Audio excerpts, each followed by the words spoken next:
चलिए आज बात करते हैं 1964 कोलकाता कम्युनल राइट्स के बारे में। यानी 1964 के अंदर कोलकाता के अंदर धार्मिक हिंसा हुई थी। तो इस धार्मिक हिंसा की मुख्य वजह वो घटित हुई थी दिसंबर 1963 में। तो होता यह है कि जम्मू एंड कश्मीर के अंदर एक दरगाह होती है, हजरत बल दरगाह है। तो उस हजरत बल दरगाह के अंदर से मुस्लिमों की एक पवित्र चीज चोरी हो जाती है। और पता है आपको वो पवित्र चीज क्या होती है? वो होती है मुस्लिमों के गुरु पीर पैगंबर मोहम्मद साहब के दाढ़ी का एक हिस्सा। तो उनकी एक दाढ़ी का कतरा, एक बियर्ड का टुकड़ा, वो इन दंगों का कारण बनता है। तो 27 दिसंबर 1963 को ये घटना घटित होती है उसे जम्मू एंड कश्मीर की दरगाह के अंदर। अब वो मुसलमान लोग होते हैं ना, वो इसके पीछे की वजह मानते हैं हिंदुओं को। वो कहते हैं कि हिंदू लोग ये हैं जो हमसे जलते हैं, जो ये चोरी कर सकते हैं।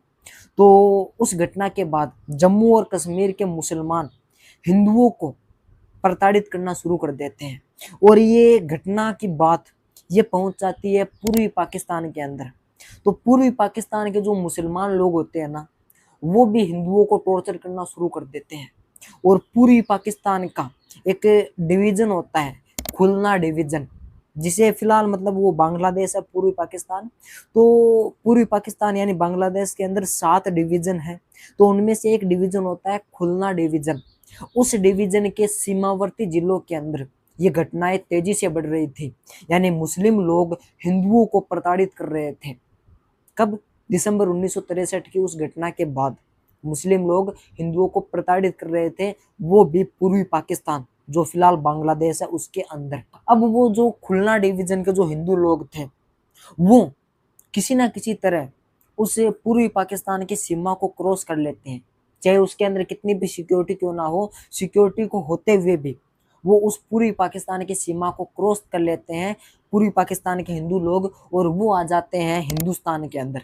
और वो भी हिंदुस्तान के पश्चिमी बंगाल और कलकत्ता के अंदर आ जाते हैं। और अब वो वहां पर आते हैं जनवरी 1964 को। और वहां पर आकर 8 जनवरी 1964 को कलकत्ता के लोगों को अपने ऊपर हुई प्रताड़ना के बारे में बताते हैं। वो लोग बताते हैं कि खुलना डिवीजन और जेसौर जिले के अंदर उन हिंदुओं के ऊपर क्या क्या प्रताड़नाएं की गई है मुस्लिमों के द्वारा। मुस्लिम लोग हम हिंदुओं को मारना चाहते थे, वो हमको मारने पे उतारू हो गए थे। तो वो सभी बातें, वो सभी घटनाएं वो कलकत्ता के हिंदुओं को पता चलती है। कब पता चलती है? 8 जनवरी 1964 को। तो कुछ तो वो लोग बताते हैं और कुछ न्यूज़पेपर वाले बढ़ा चढ़ा कर लिख देते हैं कि हाँ, पूर्वी पाकिस्तान के अंदर हिंदुओं के ऊपर अत्याचार हुए हैं, टॉर्चर हुए हैं। तो इन घटनाओं को बढ़ाने के अंदर न्यूज़पेपर का खास तौर से मुख्य रोल होता है। अब 8 जनवरी 1964 को ये बात पूरे पश्चिमी बंगाल और कलकत्ता के अंदर फैल जाती है आग की तरह। अब 8 जनवरी 1964 की मिडनाइट से कलकत्ता का एक इलाका होता है सियालदही।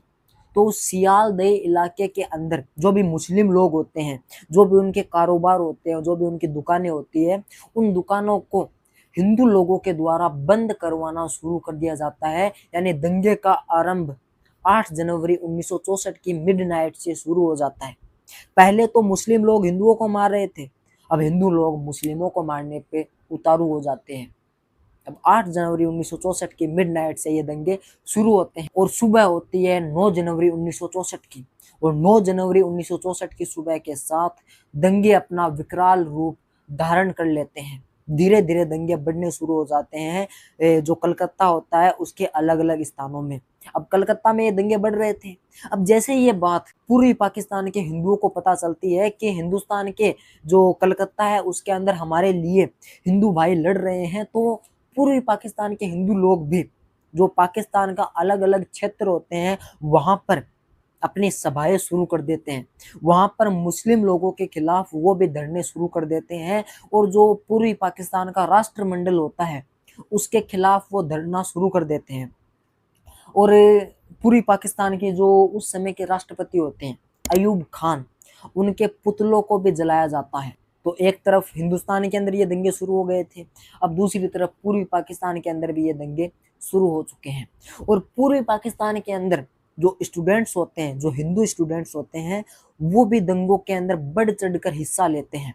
तो 9 जनवरी की शाम का टाइम होता है, जो स्टूडेंट्स उन दंगों के अंदर भाग ले रहे होते हैं ना, तो उन स्टूडेंट्स के ऊपर, उन हिंदू स्टूडेंट्स के ऊपर मुस्लिम दल के द्वारा, जो मुस्लिम लोग होते हैं उनके द्वारा लाठियों से हमला किया जाता है, ईंटों से हमला किया जाता है, सोडा बोतलों से हमला किया जाता है, यानी उनके ऊपर मुस्लिमों के द्वारा हमला किया जाता है। और इधर भारत के अंदर 9 जनवरी 1964 की रात को मुस्लिम भीड़ के द्वारा एक हिंदू बंदे की चाकू घोंपकर हत्या कर दी जाती है।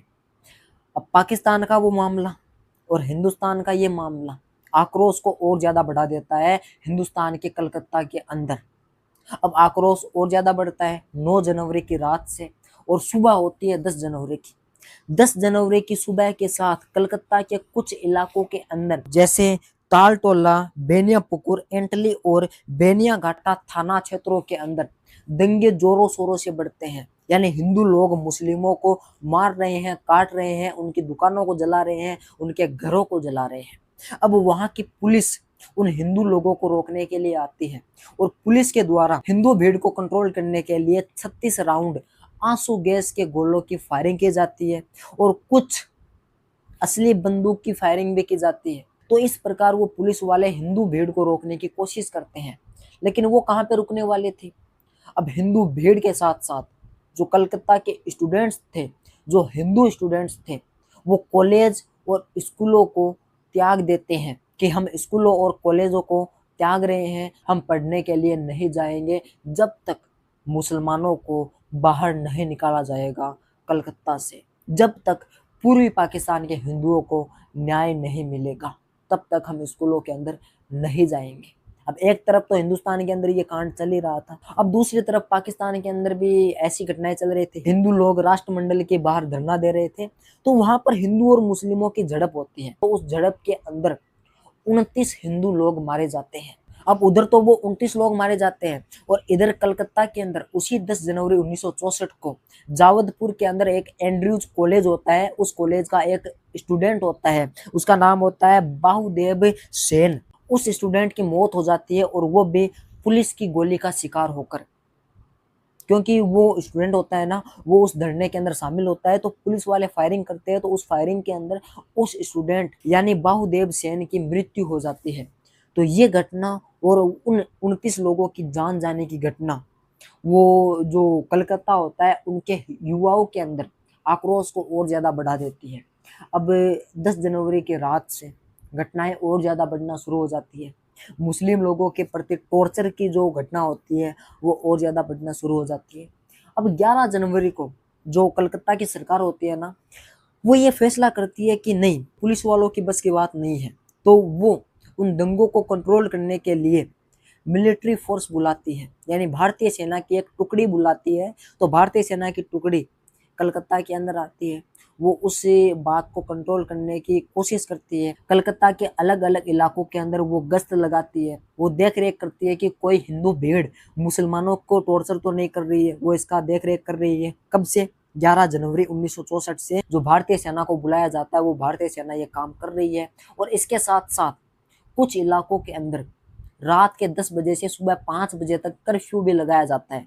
वो इलाके होते हैं जावदपुर, बजबज, मेटिया बुरुज, महेश तला और सोनारपुर। इन इलाकों के अंदर रात के 10 बजे से सुबह 5 बजे तक कर्फ्यू लगाया जाता है। कर्फ्यू का मतलब क्या होता है कि इस टाइम के बीच में, यानी 10 बजे से लेकर 5 बजे तक कोई भी बाहर नहीं निकलेगा, घर में कैद रहेंगे, ये होता है कर्फ्यू। तो वहां पर कर्फ्यू लगाया जाता है। अब अंदर तो ये काम चल रहा था भारतीय सेना के द्वारा।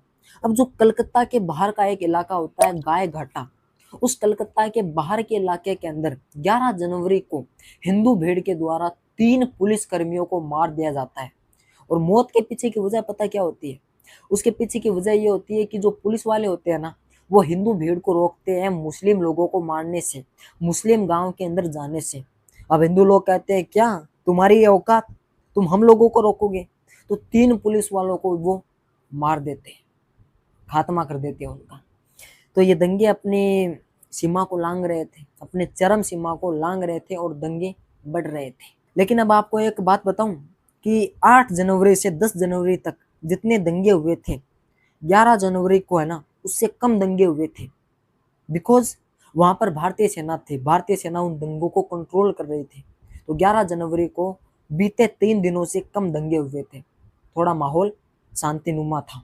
अब दंगे कम तो हो रहे थे लेकिन दंगे बंद नहीं हुए थे। तो 12 जनवरी को दंगे कंटिन्यू चल रहे थे, चाहे कम ही चल रहे हो, लेकिन 12 जनवरी को एक न्यूज आती है, एक शॉकिंग न्यूज आती है कि हिंदुओं के द्वारा सियालदही, तालटोला, बेलियाघाट, एंटली, बेनियापुकुर और गरिया के अंदर मुस्लिम मस्जिदों, मुस्लिम दुकानों और मुस्लिम घरों को आग लगा दी जाती है। 12 जनवरी को ये घटनाएं सामने आती है इन 5-4 इलाकों से। अब 13 जनवरी को चाकू मारने और बम विस्फोट की घटनाएं भी बहुत ज्यादा बढ़ जाती है और इसके अंदर ज्यादा नुकसान होता है मुसलमानों का, ज्यादा मुसलमान लोग मरते हैं। अब 110 से ज्यादा घायल लोगों को इस दिन हॉस्पिटल के अंदर भर्ती करवाया जाता है और आज कई मुस्लिम दुकानों, कई मुस्लिम घरों के साथ साथ 2 रबड़ की फैक्ट्रियों को भी जला दिया जाता है, उसको भी हिंदू भीड़ के द्वारा आग लगा दी जाती है, आग लगा दी जाती है। तो हिंदू भीड़ बहुत ज्यादा आक्रोशित हो चुकी थी। तो इन सभी घटनाओं को देखते हुए जो अपनी भारतीय सेना होती है और जो वहाँ की कलकत्ता की सरकार होती है वो एक डिसीजन लेती है। वो डिसीजन ये लेती है कि सड़कों के ऊपर जितनी भी बसें चल रही है, जितने भी ट्रक चल रहे हैं, उनको हटाओ, उनको खाली करो, वरना ये हिंदू लोग नहीं छोड़ेंगे, वो उनको भी जला देंगे। और जितनी भी मुस्लिम दुकानें हैं, जितने भी मुस्लिम घर हैं, उनको प्रोटेक्ट किया जा रहा था, मुस्लिम दुकानों को बंद करवाया जा रहा था। ये हालत आ गई थी 13 जनवरी तक, क्योंकि हिंदू लोग अपने बदले को बहुत ज्यादा शिद्दत से निभा रहे थे, बहुत ज्यादा मुसलमानों को मार रहे थे। तो इस प्रकार 8 जनवरी 1964 से 13 जनवरी 1964 तक इतने भयंकर रूप से कलकत्ता के अंदर हिंदुओं के द्वारा मार काट मचाए जा रहे थे और ये दंगे अभी भी कम होने का नाम नहीं ले रहे हैं। लेकिन 13 जनवरी के बाद से हालत में थोड़ा सुधार आता है, वहां पर लोग थोड़ा कंट्रोल में आते हैं। तो इन बीते 5-4 दिनों में पता है कितने लोग मारे जाते हैं? 274 लोग मारे जाते हैं, 274 लोग मारे जाते हैं और उनमें से ज्यादा मुसलमान मारे जाते हैं। और इन दंगों के अंदर 430 प्लस घायल होते हैं, यानी 430 से ज्यादा लोग घायल होते हैं और 7,000 से ज्यादा लोगों को अरेस्ट किया जाता है, पुलिस के द्वारा, मिलिट्री फोर्सेज के द्वारा अरेस्ट किया जाता है। तो ये था 1964 का कम्युनल राइट्स। तो आप समझ गए होंगे कि किसी एक पर्टिकुलर कास्ट के बारे में जब कोई बात आती है ना, तो वो पर्टिकुलर कास्ट एकजुट होकर बहुत ज्यादा मारकाट मचाती है, चाहे हिंदू हो, मुस्लिम हो, सिख हो, ईसाई हो, कोई भी हो। यदि बात किसी एक कास्ट के ऊपर आ गई ना तो फिर वो छोड़ेगी नहीं। और ये अच्छी बात नहीं थी, बहुत ज्यादा बुरी बात थी। नुकसान दोनों तरफ हुआ था, हिंदुओं का हुआ था, मुसलमानों का भी हुआ था, हिंदू भी मरे थे, मुसलमान भी मरे थे। लेकिन शुरुआत देखिए, एक चोरी की घटना, मोहम्मद पैगंबर साहब की दाढ़ी का एक टुकड़े की वजह से ये दंगे शुरू हुए थे और कितने लोगों के मौत पर जाकर अभी भी नहीं रुके हैं, अभी भी रुके नहीं है। अभी 14, 15, 16, 17, 18 इन तारीखों को और ज्यादा चल रही है, लेकिन इतना ज्यादा मैं आपको थोड़ी बता सकता हूँ। ये 5 दिनों के मैंने आपको कॉमन बताए हैं और यही गूगल विकिपीडिया के अंदर दिए हुए हैं। तो चलिए आज की इस वीडियो के अंदर बस इतना ही, मिलेंगे अगले वीडियो के अंदर किसी नए पास्ट मूवमेंट के साथ। तब तक के लिए ख्याल रखिएगा अपना। जय श्री कृष्णा, जय हिंद, वंदे मातरम, गुड बाय।